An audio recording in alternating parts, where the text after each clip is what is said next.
اعوذ باللہ من الشیطان الرجیم بسم اللہ الرحمن الرحیم الصلاۃ والسلام علیک یا سیدی یا رسول اللہ الصلاۃ والسلام علیک یا سیدی یا حبیب اللہ الصلاۃ والسلام علیک یا سیدی یا نبی اللہ وعلی آلک و اصحابک یا سیدی یا نور اللہ۔ تمامی دوست احباب کو، دیکھنے والوں کو، چاہنے والوں کو بڑی ناچیز کا سلام۔ حضرات محترم، صرف ایک بات کرنے کے لیے میں حاضر ہوا ہوں کہ جیسے کہ آج جو ہے وہ آج بھی اور کچھ دنوں سے جو ہے وہ کیونکہ ہم جس آزمائش میں مبتلا ہیں،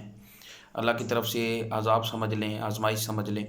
جو وبا کی وجہ سے دنیا کے اندر جو ہے وہ لوگ جو ہے وہ مر رہے ہیں، اس کے حوالہ سے جو ہے وہ احتیاطی تدابیر پر عمل کرنے پر بھی لوگ اکثر سوالات کرتے ہیں۔ تو احتیاطی تدابیر کے لیے بھی میرے آقا کی حدیث ہے، لا عدویٰ، کوئی بھی بیماری جو ہے وہ اللہ کی معشیت کے بغیر نہیں لگتی۔ لیکن یہ بھی آپ کے ذہن میں ہونا چاہیے، میرے آقا نے ایک جگہ پر یہ بھی حدیث مبارکہ ہے کہ آقا فرماتے ہیں کہ ایک ایسی بیماری ہے جس کو طاعون کہا جاتا ہے، تو میرے آقا نے فرمایا کہ اس سے ایسے بچو جیسے تم شیر سے بچتے ہو، شیر کے ڈر سے انسان بھاگتا ہے تو اس سے تم بھاگو۔ تو پتہ یہ چلا کہ کچھ اگر جس طرح، اور میرے آقا کی ایک حدیث بھی ہے کہ آقا فرماتے ہیں کہ ایک ایسا دور آئے گا جب لوگ زکوٰۃ نہیں دیں گے اور بے حیائی اور فحاشی عام ہو جائے گی، تو اللہ تعالیٰ ان میں ایسی بیماریوں میں مبتلا کر دے گا کہ وہ لوگ کہیں گے کہ آج سے قبل ہم نے کبھی ایسی بیماری نہیں دیکھی۔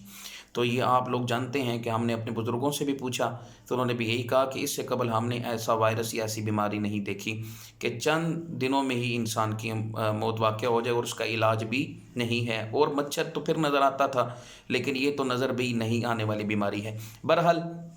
ایک بات ضروری ہے کہ آج کل جو ہے وہ اکثر میں دیکھ رہا ہوں کہ سوشل میڈیا پہ بھی اذان کے حوالے سے، تو بالکل اذان کے لیے میرے آقا فرماتے ہیں کہ جہاں پر جب یہ ہے کہ زیادہ مصیبتوں کا